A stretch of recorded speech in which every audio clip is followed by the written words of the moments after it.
Caabu online briefing. Uh, as I said, I'd be very grateful if people could keep on mute. This is our first post-summer event, and we have others, coming up, which you can see on the Caabu events page. And on the 24th of October, we have Dr. Anne Irfan talking about Palestinian refugees, subject of her new book. And we also have, on the 1st of November, Wounded Tigress, a river journey through the cradle of civilization, which also promises to be very exciting as well. And that will be with Leon McCarran. So moving on to today's event, really it's a terrific privilege to welcome Dalal Mawad to our sessions today. She's an award-winning Lebanese journalist. She has written this terrific book, which I've been fortunate enough to read, All She Lost, The Explosion in Lebanon, obviously referring to the 2020 Beirut explosion, The Collapse of a Nation, and the Women Who Survive. Now, she was one of the first journalists to report on this extraordinary explosion. I think it is the largest non-nuclear explosion in history. And she reported on many of the victims and on Lebanon itself, seeing it as one more chapter in Lebanon's very, very painful history. It's a very personal account, and it is also a story by Lebanese women about Lebanese women, that it is through their words, giving them agency, that some very painful stories about how the situation in Lebanon has affected their lives, including the explosion, but also other things, including the economic crisis. So Dalal right now works for CNN in Paris. She has moved from Beirut, and she writes about the reasons for that. We'll cover that. She's also a professor at Sciences Po, teaching video journalism. She's previously worked with the Associated Press, Al Jazeera English, and covered much of the region. You have her very distinguished biography, so I'm not going to repeat it all. So Dalal, a very, very warm welcome, and thank you for writing this book, which was, very powerful. Beautifully written, but I have to say, very tough read. It's not an easy read to hear all the stories of these wonderful women and what they've had to endure. What really brought you to writing this book and to using, these women as the principal vehicle by which you tell the story of Lebanon in the last few years? Thank you, Chris, for having me. It's an honor, and thank you all for joining. To be honest, in Lebanon, there's not enough work on collective memoir. We've been through the Civil War. We've been through a lot of cycles of violence. Our history is always written and told by those who are in power, by historians, by experts. As a journalist who spent most of my career, working and interviewing normal, ordinary people in Lebanon and the Middle East, I felt the urge of telling our recent history, that is the recent unprecedented collapse of Lebanon the past 5 years, through the stories of normal, ordinary Lebanese and citizens. And then the women narrative, because women in Lebanon never get to write history and tell history, although they're major actors and players in it. And we don't know that because history is never written from their perspective. And then, to be honest, while I was working on the aftermath and on the explosion, reporting and interviewing Lebanese, I realized that women were the most powerful storytellers. That applies to my whole career covering the Middle East. And I think it's because they're more emotional than men, but it's not just that. I think they're always looking for a platform to tell their stories because they're rarely given the opportunity. I don't like to say women are voiceless. Quite on the contrary, they have a voice. It's just they don't have a safe space and a platform to use that voice and to tell their stories. And this is why women-led narrative, I thought, was necessary and is urgent at this point. And to be blunt, Lebanon's crisis and Lebanon's modern history is very much man-made, literally. It's a bunch of warlords and men who've been in power for decades, who've led Lebanon to this current situation, Lebanon's demise and crisis. And so hearing, women talk about this, I thought, would be, as I said, essential, urgent, but also quite powerful and impactful, as you see as you read in the book. These are very personal stories through which you understand the bigger picture, the macro picture of today's Lebanon, through these women's stories. And I want to make a point here that it's not Lebanese women only, it's women in Lebanon. This book includes refugees, Syrian refugees who've been living in Lebanon, migrant workers, foreign women. All of them lost something on August 4th, and all of them have been surviving and suffering from discrimination, discriminatory laws, abuse, racism, and many other things. You're muted. Let me it's a very personal account as well. I mean, you describe having an abusive relationship with your own country, which is a very, very strong term. And, you decided to leave Lebanon in the wake of this bombing with your family. Why an abusive relationship? A lot of Lebanese identify with this terminology or this description. And I think some of the women in the book talk about this as well. It's a love and hate relationship. You love your country so much, but it is mistreating you on a daily basis. It's taking so much away from you. I think I've given Lebanon much more than it has given me. And yet, despite the daily struggle, the daily life that is, and mine was very privileged, and it's far from being what some of the women in the book they've been through. I always felt that it was hard to disconnect from Lebanon, to leave it. Even to this day, it's still a love and hate relationship. You long for it, but once you're there, you don't identify. You feel like you don't belong anymore. And I've reached a point where I think the Lebanon that I've known is gone. And I'm at a stage where I'm really grieving. And there's a whole part of the book that's called grief. And grief is not just for August 4th. I think it's for the Lebanon that is no more, that we've lost.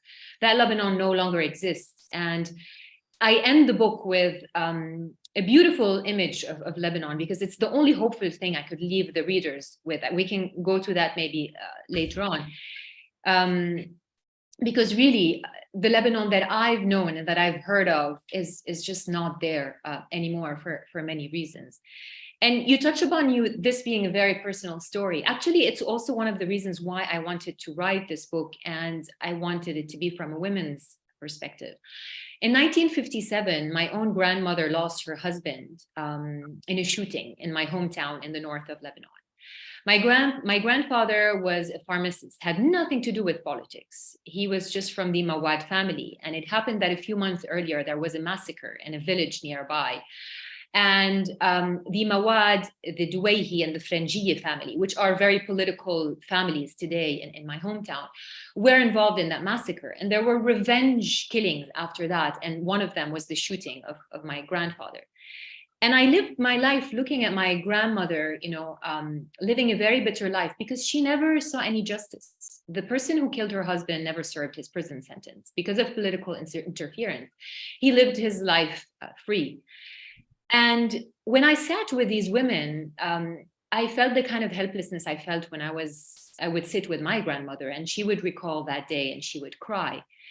50 years on, my own daughter survives the Beirut explosion. And to this day, no one has been held accountable, not one single official. And to me, this is why this book is important, because you have generations of Lebanese, including women, who are doomed to go through the same history kind of again and again because of impunity. I mean, let's go to the 4th of August, this, horrific day. You were in Beirut. I think you were something like 11 kilometers away from Oh, yes, I the was blast site. I outside. mean, just Because of outside. COVID, because of COVID, I was lucky. The AP had a no office policy, so I was working from home. If I was at the AP offices, I would have probably been hurt because the roof above my desk was completely gone. Yeah. Everything was shattered in that office, but none of my colleagues were there, luckily. It seems so many of the people you interview and others I've heard from, and it's always a case of, gosh, if I had been doing my normal routine, I would have been in the blast, or, it's the lottery. Of course, we don't, I think, know how many people actually died in this. So let's just unpick the role of the authorities and the responsibility of the authorities. You referred to it a moment ago. Do you think there's any way in which we're going to see some credible process to determine the responsibility for what happened? What do we think that international actors should be doing about it? I mean, you're talking to an international audience as well here. To have, so many tons of ammonium nitrate just stuck in a port in a capital city. I mean, it's for so long. for more than 6 years. Yeah. Really, it's terrifying. One thinks if anywhere else has, got such a situation lurking for them as well. Unaccountable governments, corrupt governments elsewhere. So, what do you make about the Lebanese official reactions in all their various different forms? Well, let's start from the beginning. Following the blast, there was no reaction. No one has ever apologized. No one has ever taken responsibility. Second, I was in Beirut in the aftermath, and I talk about this in the book, and many women mention it. There was no response on the ground. You did not see security officers, police, the army helping people, remove the rubble, search and rescue. You had all of these foreign teams that came later on. The response from the local authorities and from the authorities was delayed. You would not see any politicians on the ground either, because there was so much hatred towards politicians back then. Just want to remind our audience here that there was a crisis in 2019 and there were nationwide protests. People were on the street regularly. And then COVID hit, and the explosion happened. But to go back to your main question on the investigation, there was a local investigation into the explosion that started immediately. And it's funny because there's a video that anyone can check, where you had an official, I believe it was the Minister of Interior, saying, "Oh, we'll know what happened in 5 days. 3 years on, we don't know what happened." The local investigation has been stalled. It's been stalled for 2 years. There's a lead investigator. His name is Judge Tariq Bitar. Tariq Bitar has not been able to do his work. He tried to resume the investigation early January this year, including charging the top prosecutor in Lebanon, Ghassan Awaidat, and charging an additional number of ministers and officials. He had already charged a few before, and they refused to come for questioning using political immunity. So when his work has been stalled, he tried to resume the investigation in January. What the prosecutor did is basically file charges against the Tariq Bitar, and then release 17 people who had been detained since the explosion. So at the local level, nothing is happening. And in my opinion, and in the opinion of a lot of families, victims' families, there's no faith in the local judiciary. They believe in that judge. They think he was on the right track, but there's so much political interference. There's no independent judiciary in Lebanon. That we have to agree on. That this is going nowhere. So today, a lot of the victims' families are going to the international level, and this is why you guys here are important. What they're calling for today is a resolution at the level of the Human Rights Council. There's an ongoing session now, but they don't think they have enough votes, so they might go and ask for that resolution to pass in December, which is the next session. And they want an impartial, independent fact-finding mission. We're not talking about an international tribunal, like in the case of Hariri, but an international fact-finding mission into human rights abuses. This is the, if you want, the format to be able to go to the Human Rights Council. To them, this is the only way to know what happened. Because everything we have today is based on the work of investigative journalists, investigations by Amnesty and Human Rights Watch. Nothing from the official narrative, aside from the 2,750 ammonium nitrate that was stored in the port that came on board the Rosas, the ship that carried the cargo. But there's no information coming out really from the local judiciary at this stage, and the probe, as I said, is stalled. So the hope really is to put pressure at the international level. Otherwise, the families of the victims and the Lebanese believe they're not going to see any truth or any justice soon. You're muted again. It has echoes of the whole Hariri investigation, and as well, stalled, and the prevention of justice and accountability there. And I think also in Libya right now, where, you know, there is going to be no apology from any of the authorities for the appalling lack of competence, the corruption, and everything that's led to so many lives lost there. I just wanted also, you know, before we open up to questions, and I hope people will put those in the chat for Dalal, because a major part of your book is looking at what you referred to as the gender apartheid in Lebanon.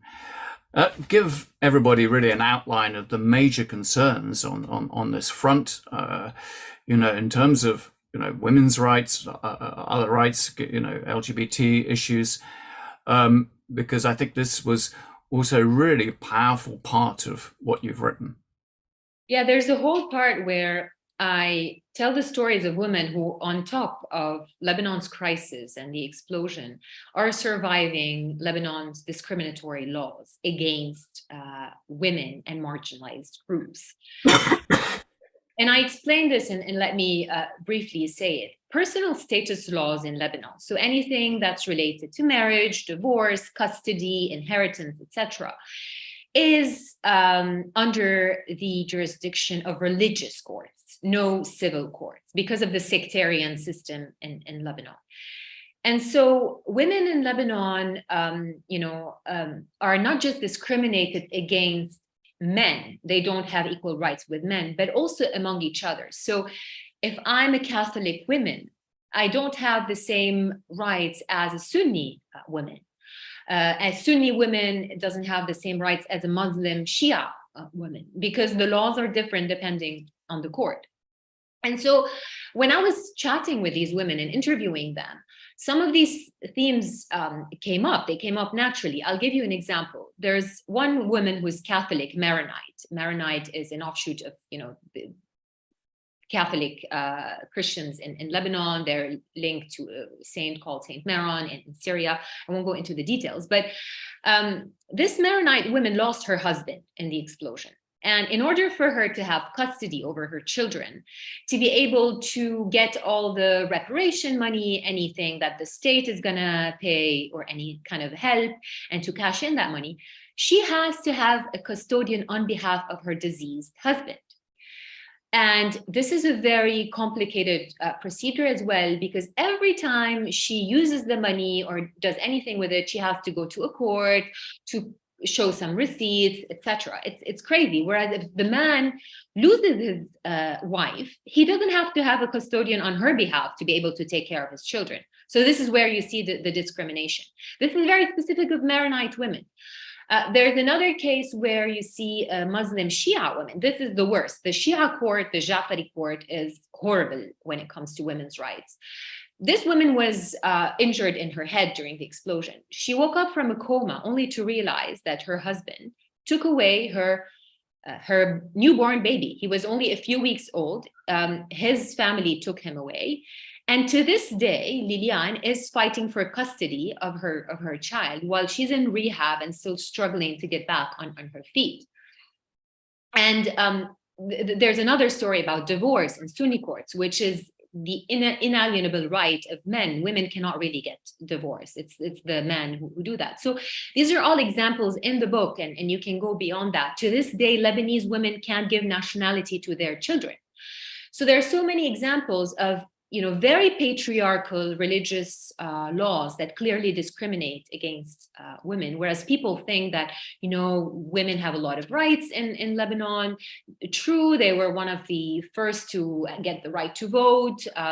It's still more liberal than other places, but it's far from that. There are very vibrant feminist groups today, but women are still on the margin in Lebanon. Even when it comes to labor force, only 25%, are officially in the labor force. There's no equality in salaries, etc. I won't go into the details.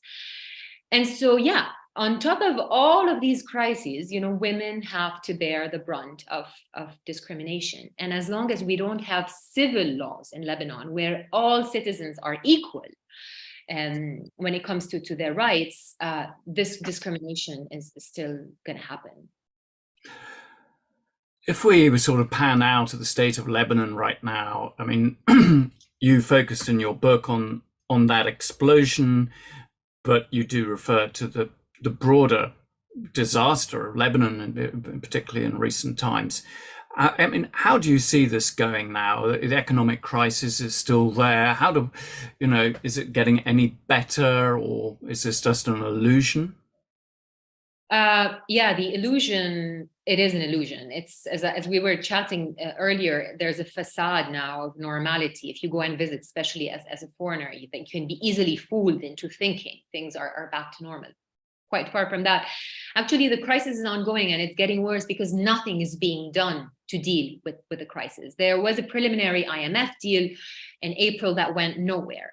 The political class, the political establishment is doing everything to waste time and for normal people to bear the brunt of this financial and economic crisis.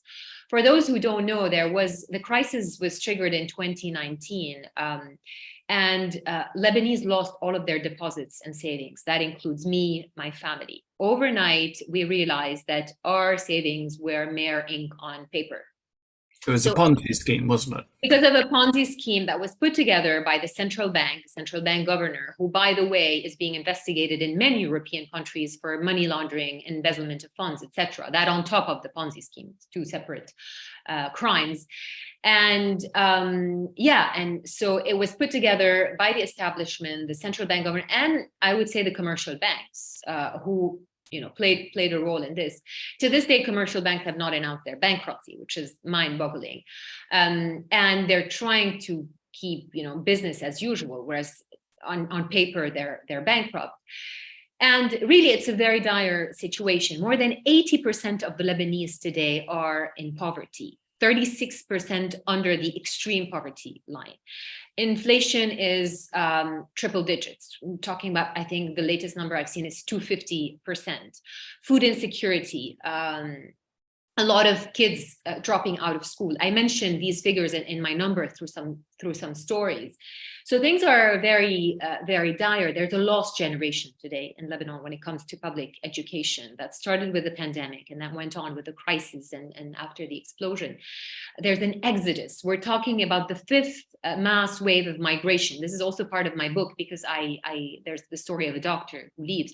A lot of nurses and doctors left. There's a major health crisis because of a crisis in the public and hospital sector in Lebanon, whereas once upon a time, Lebanon used to, praise itself for being one of the best destinations for medical and healthcare in the Arab region and the Middle East. So really, it's a collapsed state. To me, it's a failed state. I know some people would say, oh, it's close to a failed state. To me, it's a failed state. And the problem, Chris, is not economic. It's political. This is a governance problem. Today, despite this unprecedented economic crisis, which has been labeled, by the way, by the World Bank as one of the 3 top worst economic crises since the 19th century, there's no president. It's been 1 year that there's a presidential vacuum. There's a caretaker government only. So the prime minister is acting as president, but basically he has no prerogatives. He can't do anything. And now there's no central bank governor as well. So there's political vacuum, a political crisis, and 0 reforms since 2019. So we're not moving forward. Nothing is being done to get us out of this crisis. The only thing they're doing is just wasting time, counting again and again on remittances and tourism, which they've done through the summers. And the IMF a few days ago issued a statement saying, watch out. This is not sustainable. You can't do that. It's not going to get you out of the crisis. As I said, it's just the facade to be able to shift the burden on ordinary Lebanese. And so the political class just gets away with it and doesn't have to pay anything.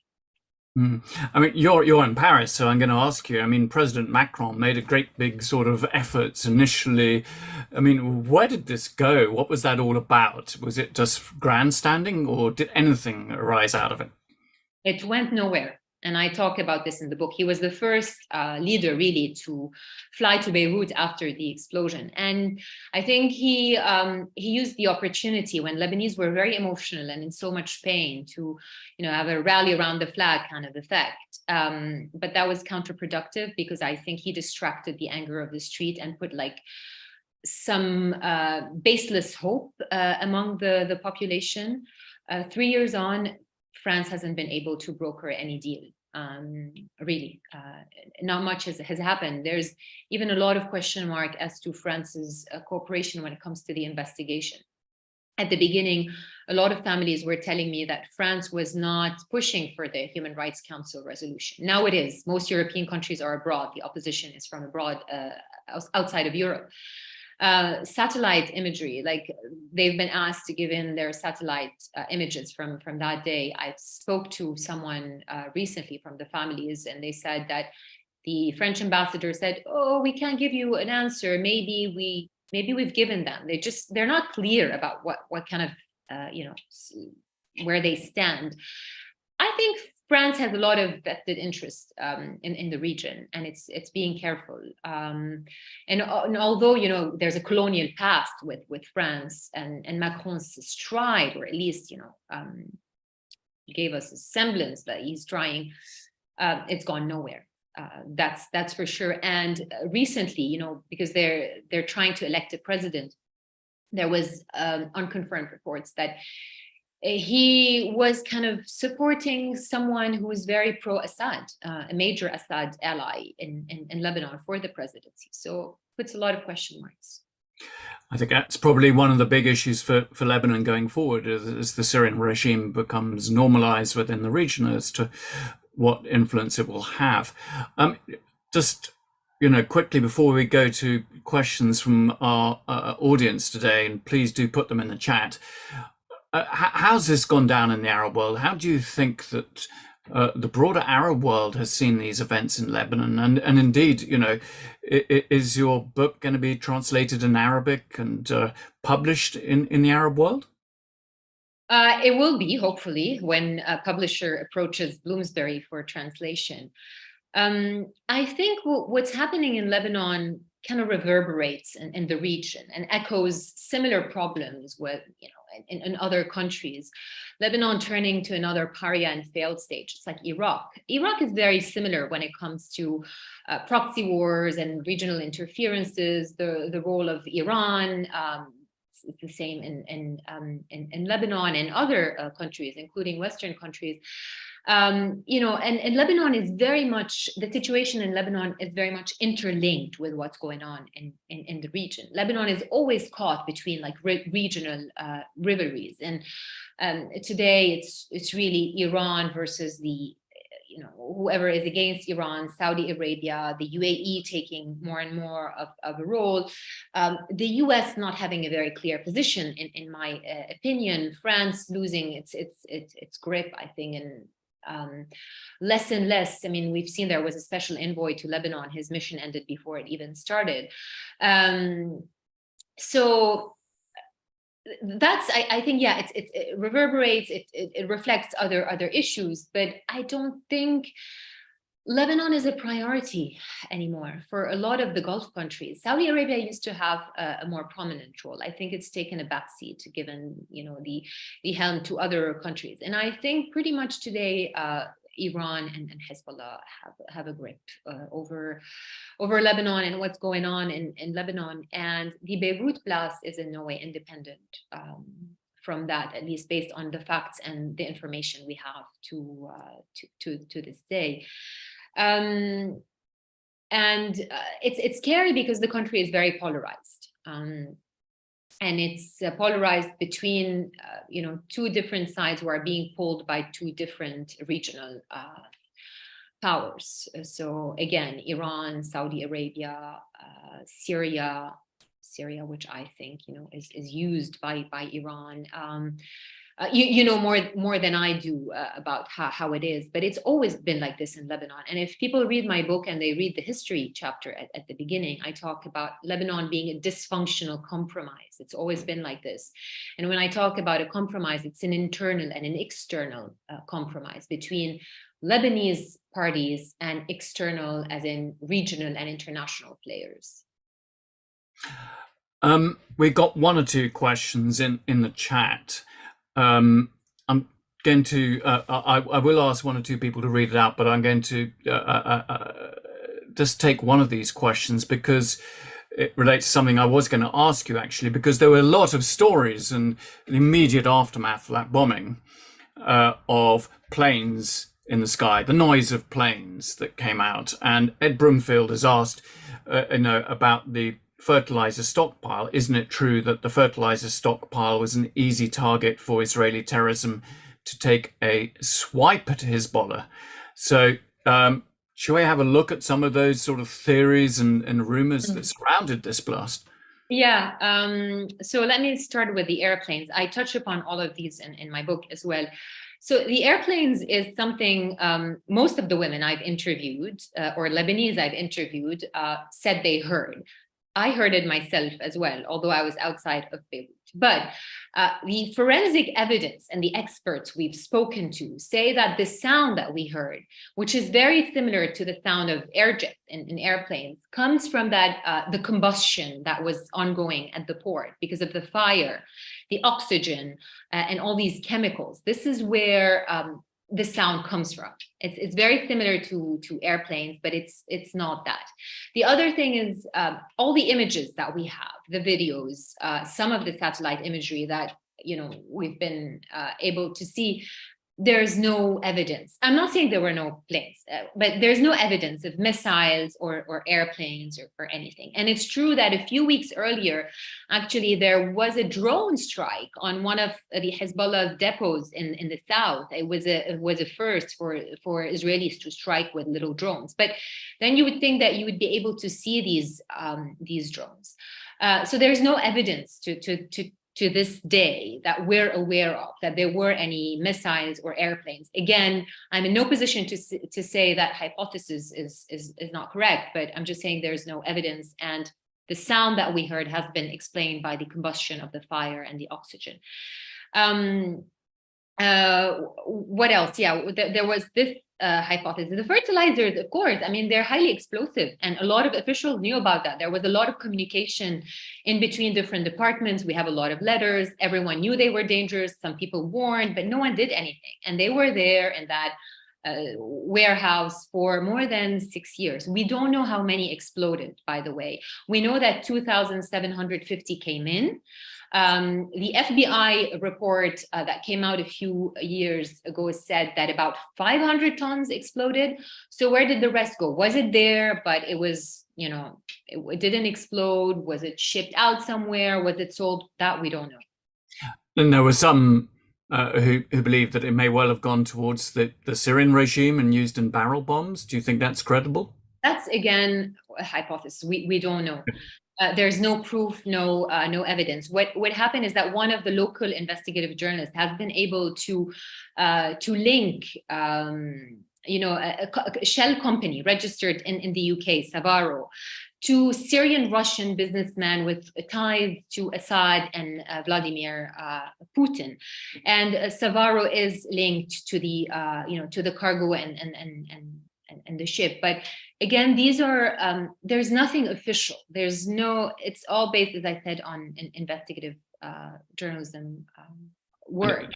But the timing, why people were saying, because the timing in 2013 and 14 was when Assad was using barrel bombs on Syrians. And so it's known also that ammonium nitrate, that kind, which is highly explosive, not for as a fertilizer, because there are two kinds, is used in barrel bombs making. but there's no proof. And there's one more thing. This journalist also was able to prove last year that there were similar ships that made a similar trajectory, and they went to Tartus as well. They were part of a network of ships that went to Syria, but not the Rosas. Yeah, and basically it reaffirms exactly what you've called for, that there needs to be that proper independent inquiry, because otherwise, as ever, when you don't have that, theories are going to circulate and may not be able to be proved or disproved. We got a question from Clotilde Bigot. I don't know if I've pronounced your name right. Clotilde, are you there? Clotilde, she's a French journalist who works in Lebanon. Hi, I'm here. Hi, do you want to ask your question, Clotilde? Yeah, so I was wondering about the economic situation of these women, because we know that, well, the explosion hit, well, that's what you were saying about the whole Shia lady that lost custody of her child, but she also lost the ability to work, I'm guessing. Yes. And as we know, Lebanon isn't the best welfare state there is. So I wanted to know what happened to these ladies and how they basically deal with the aftermath of this today. Yeah, that's a very good question. I touch upon this in my book as well. There's a chapter called Survival, and I tell the story of Siham, although I touch upon the economic plight in every chapter almost, because this is part of Lebanese women daily life. So again, on top of this blast, these women were already struggling and surviving this unprecedented economic crisis. I'll give you the example of Siham, which I just mentioned. Siham has a small deli shop, like a grocery shop in Marmekhayel, and she has no children. She's 65 this year. She has no pension scheme, sorry, pension reform. I'm in Paris. She has no pension, no one to take care of her. After the explosion, she relied on private donations and the help of friends to rebuild her shop. She talks about how the night off, after getting her stitches and getting injured in her leg, severely injured, she had to sit to protect her shop from looting. And there were two men who stayed with her. Her husband is old, he's sick. They lost all of their savings in the crisis. And just imagine that she had to go beg the bank after her shop and her house blew up for $200 from her deposits to be able to fix, a window or a door. And even then, it was a struggle because she lost all of her savings, as I mentioned earlier. For example, Liliane, her family struggled to be able to pay for her rehab. She needed specialized care to go to Turkey. She ended up going in Turkey. I actually helped them through a crowdfunding event, and we had a private donor, which we don't know who donated most of the money, and that's how they were able to take her out of Lebanon. There are a lot of examples of women who really have no safety nets. So the elderly, in the case of Siham, no pension, nothing. And most of the elderly in Lebanon are in this case. I mentioned that my mother manages a center for the elderly, and how after the crisis, they have less funding, but more applications, because families can't take care of the elderly anymore. A lot of people lost, their source of income, and so they're struggling on a daily basis. I mentioned schooling as well, like dropping out of school. I give some figures in the book. There's one woman who lost her daughter, and she started an NGO just to support kids in schools in Lebanon, because the situation is very dire. There's a lost generation. So yeah, it's very difficult, because really on top of everything, they're surviving on a daily basis this economic crisis. There are a lot of doctors in the book. They had to leave because they couldn't make ends meet at the end of the day. It wasn't just the explosion. It was unsustainable. They had no future. So a lot of them immigrated. Yeah, these are just some of the examples. Thank you. Now we've got a question from Lindsay Shaw. Lindsay, are you there? Yes. Hi. Do you want to ask your question? Yes, I was just interested to know, since Lebanese politics relies very much on patronage and clientelism, if the political classes are so have lost their legitimacy in the eyes of the public, and their previous supporters, they're so focused on their own interests. How long do they think they can survive? And it just sounds like that there's no sort of long-term future. Well, absolutely. I wish that was the case. I would have to disagree. I argue in my book that actually it's not the Lebanese who are resilient, it's the political establishment and the class. There were nationwide protests in 2019, and we were very hopeful. But unfortunately, I think we're nowhere near a complete overhaul of the political system and, getting rid of these politicians, many of whom are warlords, former warlords. The parliamentary election, was hopeful in the sense that more independent candidates made it to parliament than we thought they would. So there were about 13 of them out of 128. But if you look at parliament's structure today, 90% of the traditional political parties are there and they're represented. So the majority of the parliament is still in the hands of those very same politicians who led to this crisis. And then I also, in my book, I argue that I think the current new independent MPs are really unable to do much to this day. The results have been disappointing. And the political vacuum that we have today, no president, caretaker government, central bank governor, shows you that things are pretty much the same. They're still bickering. And when they don't agree, when there's no consensus over a name that pleases everyone, they're willing to just extend the vacuum, as much as they want. And I also think it's external too. I don't think there's enough pressure. Unfortunately, that's how it works in Lebanon. You get regional interference and a package deal where everyone agrees on something, international and local players, and we're far from that. So I would tend to think that their end is nowhere near. And I think the end of the political establishment, unfortunately, is no longer a matter of, being something happening on the streets. The Lebanese are not going back on the streets. I think this we know, and a lot of people would agree on this. I don't know if the next parliamentary elections, the independent new political parties would do better. I highly doubt it, looking at the performance of the current new ones. But then this is my personal take. Some people might disagree. And sorry, Chris, I'm seeing in the meeting chat all about like Mossad and Israel. And again, I'm in no position to say it's Israel or not. So it could have been Israel. There was a fire at the warehouse that we still don't know to this day what ignited the fire. It could be an accident. It could be a crime. It could be. There's just no evidence. And as a journalist, I can't say, oh, I think it's this or that who did that. The book and what I'm saying here is really based on facts that we've been able to prove through the work of local investigative journalists. And, the rest is just hypothesis, and that can be proven right or wrong. It can be Israel, it can be Hezbollah, it can be, what was happening in Syria, then it can be something totally different. No one knows, and I would like to stay away from conspiracy theories at this stage. It doesn't help. You're muted. Yeah, that would be very wise. I think it strikes me, looking at the Lebanese political class every time, I look at Lebanese politics, just how so many of these leaders are the same ones that were in place and around at the end of the Lebanese civil war. And that's just extraordinary. You think of that period of time. You've got the longest serving speaker of anywhere else in the world. In the world.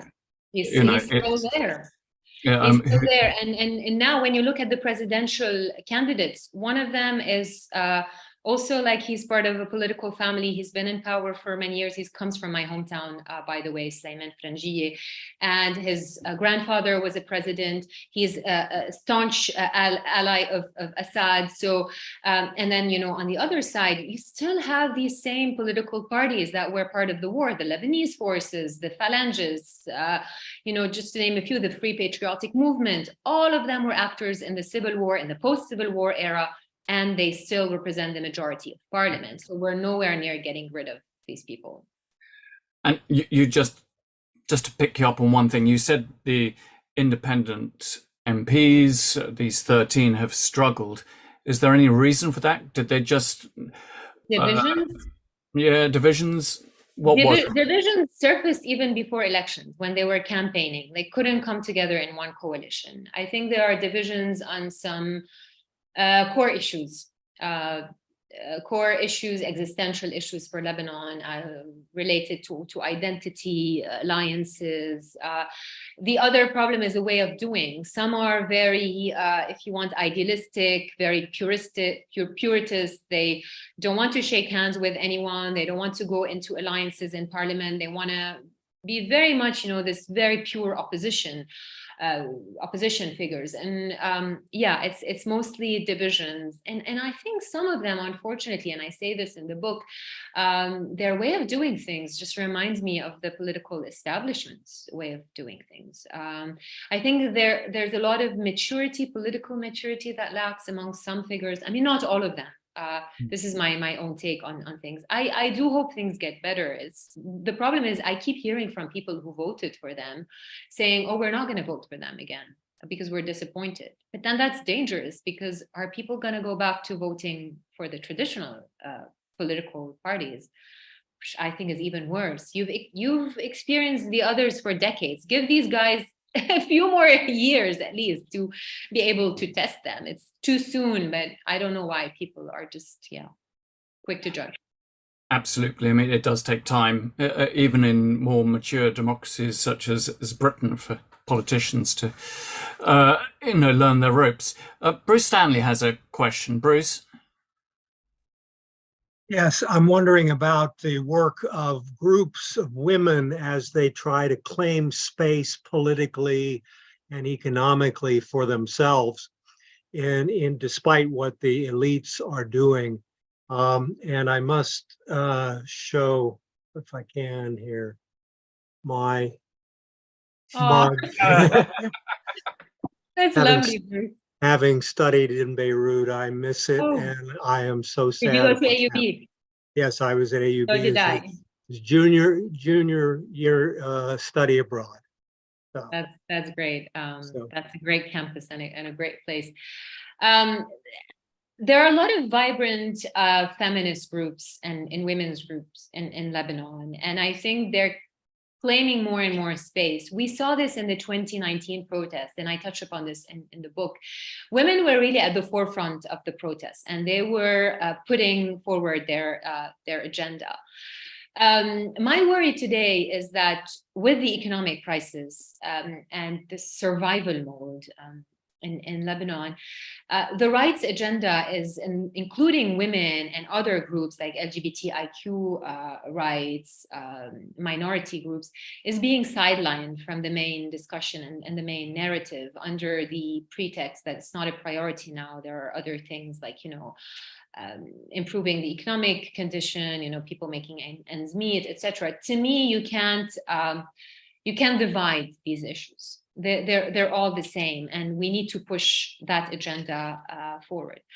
Unfortunately, there's no quota. There are a lot of groups who are arguing for a quota in elections. There are pros and cons, but there are a lot of women's groups out there who were advocating for a temporary, like a transitional quota, because unfortunately, this is still very much a patriarchal, sectarian political system that doesn't help women, not just women, like independent candidates, new political parties, get easily to power. So it's within this narrative that the quota was was put forward.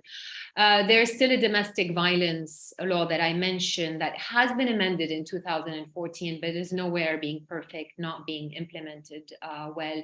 The right to nationality is another draft law that's going nowhere. Women who can't give nationality to their children. Civil status laws, moving all these personal status laws to civil laws, so having civil courts. These are some of the things that would move the women agenda forward and towards parity and more equality. But unfortunately, it doesn't look like it's a priority today. There's no legislative work being done in Parliament. Everything is suspended. There's a political crisis. So I have a difficulty seeing, like, at the structural and political level, how this is going to move forward. But as I said, on the sidelines, there are very vibrant and promising women and feminist groups who are to this day still lobbying and advocating for women's rights. And now my colleague Joseph Willett has a question, and just an opportunity to thank him for putting in all the work to help organise this. I would like to thank you. Joe. We try, at least. No, just wondering if you could just elaborate a bit more in terms of particularly the political establishment's kind of attacks and scapegoating, particularly on, say, queer communities and also refugee communities, and using those, sort of increased attacks on various freedoms. And there's the attack on the Barlema Mikhail during a drag show, and there's been various kind of endless, increasing rhetoric, particularly against queer communities in Lebanon, and how they're using that, I suppose, to consolidate their power, and under the pretext of family values and distraction. And there are things that you see. You see these kind of things in the UK, attacks on refugees, attacks on particularly, say, trans people. You see it in Turkey, the same. Anywhere where there is kind of economic failures caused by these people, these men in power, basically. You see this common theme throughout. So if you could elaborate a bit more on that, that'd be really good. I think there are two problems here. First is this is part of an overall crackdown on freedoms in Lebanon that is only worsening by the day. So crackdown on groups like the LGBTIQ groups, but also on social, like activists who write posts on social media. We have more and more activist journalists being summoned for questioning, being investigated, taken to military court just for, expressing an opinion. So the situation when it comes to the state of freedoms is really bad. The second problem, I think, is they're using, every now and then you have something that comes up that is, in my personal opinion, being used as a distraction from the real problems that are out there. Not that the refugee situation or the LGBTIQ community situation or the crackdown on freedoms is not important, quite on the contrary. But I think what is happening is that really every now and then they find something to distract people from the real issues and what we should be focusing on. And that to me is very worrisome, because Lebanese are being dragged easily into these very counterproductive and misleading narratives.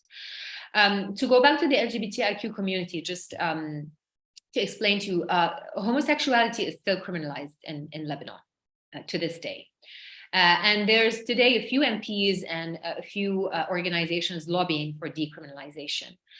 But they're being faced by a very conservative movement and religious movement, politicians, MPs, who actually, one of them wanted to elaborate even more the law and make it more comprehensive to include other members of the LGBTIQ community and make this even worse. And you have a very strong conservative religious movement in Lebanon. Let's not deny that. And what happens is that politicians want to appease those religious leaders and vice versa. So it's kind of like a tacit alliance. The religious institutions are very much part of the political establishment. Let's not be fooled and think they're independent. But really, I've covered the LGBTI community for many years, and this is the first time that I hear people telling me we're very scared. It's never happened before. Like, we knew we were not safe, but we still found ways to go around. There's like a very vibrant underground movement, for example, when it comes to drag queens. And now we don't feel safe. I know that at least 2 of these drag queens have left Lebanon in the past few weeks, seeking safety abroad. And that to me is very sad, because these people were resisting. Really, they were. I've seen them firsthand. They were resisting despite everything, for their right to exist and to be. And now they're kind of giving up, just like we all did. I gave up too. That's why I left. A lot of people gave up. That's why you have this 5th wave, mass exodus. And yeah, we should be worried about the state of freedoms in Lebanon. We have a question from Christy Haddad. Christy, you still with us? Yes, hi. Thanks for taking my question, and thank you for providing this narrative and writing this book. As a fellow Lebanese citizen, I was actually away from the explosion when it happened, but my mother was there, so I really empathize and sympathize with a lot of what you've said. I was just wondering if you could talk about how resilience lies primarily with the government rather than with the people. You mentioned that it is the government. And I know that this was a recurring theme where Lebanese people were very upset that we are resilient and have been through so much drama. And well, drama's not really the right word, but yeah, drama, they've been through a lot. That's true. There's I begin, I think, the 3rd part of my book with something called the myth of resilience. I don't think the Lebanese are resilient, and we have to stop using this terminology to describe them. I think it's being used by the politicians to convince people that you can move forward, you're fine, and I think it's just preventing them from changing their situation when they're convinced that they're resilient. And by the way, we have to differentiate between resilience and strength. The Lebanese are strong, but they're not resilient. And I'll tell you why. What is the definition of resilience? You are resilient when you start anew, you start again on new foundation. When you move forward, when you break, the shackles of oppression, when you build something better. The Lebanese have not been able to do this. In Lebanon, it's survival, it's adaptation, it's conforming to status quo that is very, very bad. There's no change. I like to describe resilience to nature. Nature is resilient. When you have a fire and some trees are burned, and then you have new trees coming or new branches, they're green. There's nothing new that is happening. There's nothing that's really changing. And please, if you disagree, tell me, like, what is it that's changed in Lebanon? The political system is still there. They're still there. The crisis is still there. Yeah, you tell me, maybe someone went to Lebanon this summer and told me the restaurants are full and there are tons of tourists. Yeah, I'm not sure they're tourists. They're mostly expats who have left and come to visit their families. Yeah, there's money coming in because of them, but we did not solve the crisis. This is not a sustainable way of getting out of a crisis. We're not solving the structural problems here, the root cause of the problem, and we're just adapting. I'll find a way to pay my generator bill, which is like $1,000. I'll make money doing 10 jobs, maybe. I don't know. I'll find ways of buying medicine because there's no medicine. To me, this is not resilient. This adaptation. You adapt.